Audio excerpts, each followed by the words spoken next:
সন্দেশখালী কাণ্ডে এখনো অধরা শেখ শাহজাহান।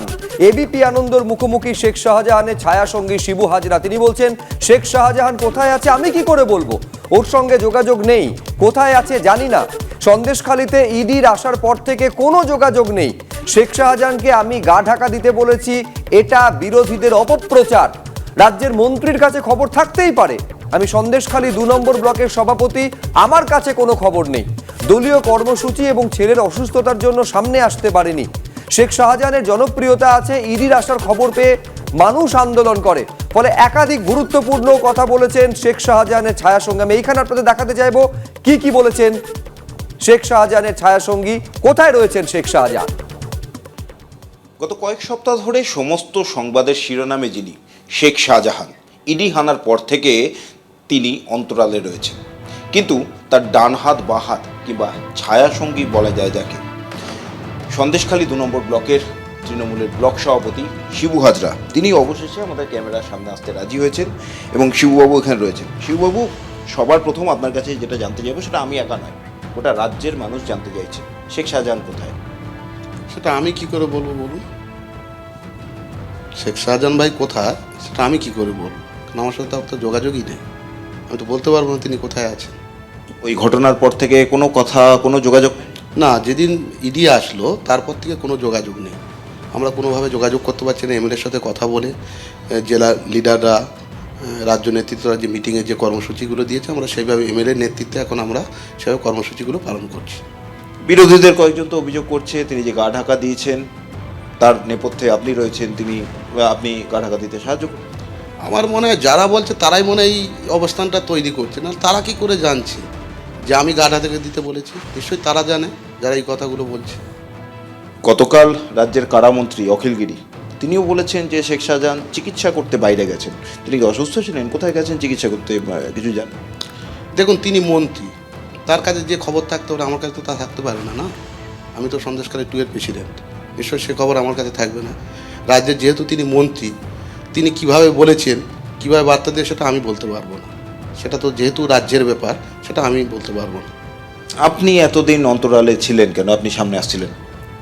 দেখুন, আমার বিষয় হচ্ছে আমাদের পার্টির কিছু কর্মসূচি ছিল, যে সূচিগুলো আপনারা জানেন। বাংলার মুখ্যমন্ত্রী মমতা বন্দ্যোপাধ্যায় দুয়ারে সরকারের কিছু গুরুত্বপূর্ণ কর্মসূচি দিয়েছিল, সেই সব কর্মসূচি নিয়ে আমরা ব্যস্ত ছিলাম।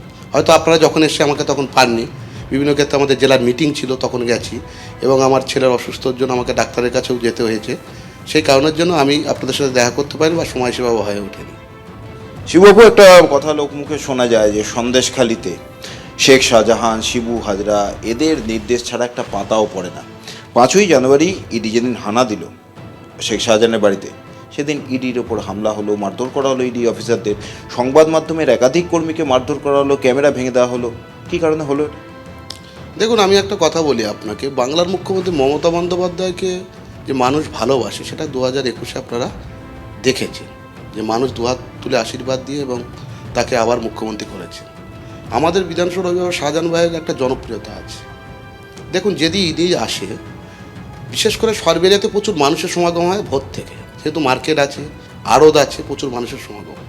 যখন শাহজাহান ভাইয়ের ওখানে ইডি এসছে, 11 কানে কানে খবর যাওয়ার পর মানুষ তখন এইটে, যেহেতু ওনাকে ভালোবাসেন সাধারণ মানুষ, সেই ক্ষোভে পড়ে একটা আন্দোলন তৈরি করেছে। কিন্তু আমাদের দলের নেতৃত্ব যারা ছিলেন, তারা কিন্তু যথেষ্টভাবে সেগুলোকে, সেই সব জায়গা যাতে কোনোভাবে অশান্তির জায়গা তৈরি না হয়, তার ব্যবস্থা তারা নিয়েছিল। মানুষকে সেখান থেকে সরিয়ে দিয়েছেন এবং সেইভাবে নিরাপদে পুলিশও তাদেরকে জায়গায় পৌঁছে দিয়েছে। সরানোর আগেই তো আক্রমণ হয়ে গেল, মারধর করা হলো, ইডির অফিসারদের মারধর করা হলো, সংবাদ মাধ্যমের একাধিক কর্মী রক্তাক্ত হলেন, মানে সেটা আপনারা আটকাতে পারলেন? দেখুন, যখন ঘটনাটা ঘটেছে তখন তো কেউ জানে, সকালের মধ্যে, তখন কোনো লিডারও জানতে পারে না যে আচমকা একটা ঘটনা ঘটেছে, কারণ কেউ তো জানে না যে ইডি আসছে, কেউ তো জানে না। প্রশাসনও তো বলছে যে আমরাও জানি না। তাহলে সাধারণ মানুষ তো বুঝতে পারছে, বা কোনো লিডারও তো জানে না। এটা আচমকা পাবলিক এসে এই ঘটনাটা ঘটিয়েছে। পরবর্তীতে তাদেরকে চিহ্নিত করা, পুলিশের হাতে তুলে দেওয়া। আপনারা তো রাজনৈতিক দল করেন, এখানে নিশ্চয়ই চিনবেন কারা ছিল সেই ঘটনা। দেখুন, যেহেতু প্রশাসনের কাজ প্রশাসন করছে, আমরা তো কোনো জায়গায় বাধা দিচ্ছি না প্রশাসনকে যে আপনারা একে ধরবেন না, ওকে ধরবেন না। দেখুন, রাস্তাঘাটে আপনারা চলাফেরা করছেন, ঘুরছেন, দেখছেন, কোথাও কি কোনো অবস্থায় বাধা দেওয়া হচ্ছে যে আসামিকে ধরতে হবে না, ধরা হবে না, এর জন্য পার্টি কিন্তু দায়ী নয়। কারণ এটা সাধারণ মানুষ সম্পূর্ণ ক্ষোভটা উগড়ে দিয়েছে। এইটা কিন্তু তার জন্য কিন্তু দল কোনোভাবে দোষী নয়, দল এগুলো কোনোভাবে পাত্তাই দেয় না। আমরা দেখেছি মমতা বন্দ্যোপাধ্যায়ের নির্দেশে আমাদের অভিভাবক শাহজাহান ভাই তিনি সর্বক্ষণ যে সাধারণ মানুষ যাতে তার জমি তারা পায়, তারা নিরপেক্ষতা থেকে বিচার ব্যবস্থার যে জায়গাটা এখানে আমরা রাজনৈতিকভাবে আমরা কিন্তু সবসময় নিরপেক্ষতা থেকে মানুষের জমিটা পাই দিই।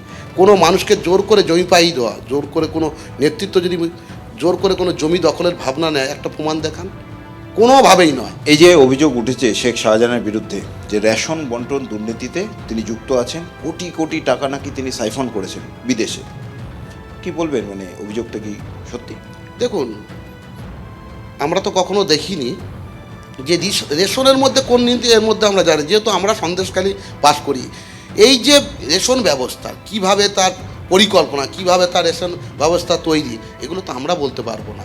আর রেশনের মধ্যে কী দুর্নীতি, কারণ কখনো আমরা দেখিনি, যেহেতু শাহজাহান ভাই আমাদের নেতৃত্ব, এখানে লিডারশিপ দেন, আমরা কখনো দেখিনি যে রেশনের ব্যাপারে কোনোভাবে চুরির সাথে থাকতে পারে, এরকম বলে আমার মনে হয় না। দেখুন, এটা তদন্তপূর্বক, এটা নিশ্চয়ই ইডি আছে, তারা সংস্থা, তারা নিশ্চয়ই ভাবনা চিন্তা করে দেখে বুঝবে যে যুক্ত আছে কিনা। আপনি শেখ শাহজাহানের অত্যন্ত ঘনিষ্ঠ, শেখ শাহজাহানের বাড়িতে ইডি আসলো, হানা দিল এবং কোর্টও তাকে গ্রেপ্তার করতে বলেছে। আপনি যেহেতু ঘনিষ্ঠের পরবর্তীতে আপনার কাছেও আসতে পারে হয়তো, সেক্ষেত্রে আপনি কি কোনো আইনি ব্যবস্থা নিচ্ছেন? দেখুন, আমি একটা কথা বলি, যদি কোনো সংস্থা কেন্দ্রে ক্ষমতায় আছে, তাদের সংস্থা যদি আসে বা কোনোভাবে নোটিশ পাঠায়, আমি তো বলতে পারবো না কেন নোটিশ পাঠালে, তার উত্তর আমাকে দিতেই হবে। আগাম কোনো আইনি ব্যবস্থা নিচ্ছেন? আগাম ভাবার তো কোনো ব্যাপারই নয়। দেখুন, সামনে আসছেন কি আসছেন না, যদি পরিবেশ মানে আগের যে পরিবেশ যখন নেতৃত্ব দিতেন, যখন ঘটনার আগে, তখন কিন্তু বলা যেত যে আগামী দিন কি হতে পারে, কালকের কীভাবে আমরা এগোবো, পলিটিক্যাল পার্টি কোনভাবে আমরা এগোবো সেটা বলতে পারি। যেহেতু একটা ঘটনা ঘটে গেছে, যখন আমরা তার সাথে যোগাযোগ করতে পারছি না, কী কারণে তিনি গা ঢাকা দিয়ে আছে, সেটা তো আমরা তার সাথে কথা না হলে তো বলতে পারছি না। যেহেতু একটা ইডির উপরে সাধারণ মানুষের যে একটা ক্ষোভ উগড়িয়ে পড়েছে, সেই ঘটনার জন্য বিভিন্ন ক্ষেত্রে যখন মিডিয়া বা যখন কোর্টের ব্যাপারে একটা মারাত্মকভাবে কোর্টে কেস কাচারি চলছে, সেই জন্য হয়তো তিনি এখন পিছিয়ে আছেন বা কোথাও গা ঢাকা দিয়ে আছেন। পরবর্তীকালে নিশ্চয়ই সামনে আসবেন, তার আইনি ব্যবস্থা লড়াইয়ের মাধ্যম থেকে নিশ্চয়ই সামনে আপনারা দেখতে পাবেন। ক্যামেরায় প্রীতম চক্রবর্তীর সঙ্গে ব্রতদীপ ভট্টাচার্য, এবিপি আনন্দ, সন্দেশখালী।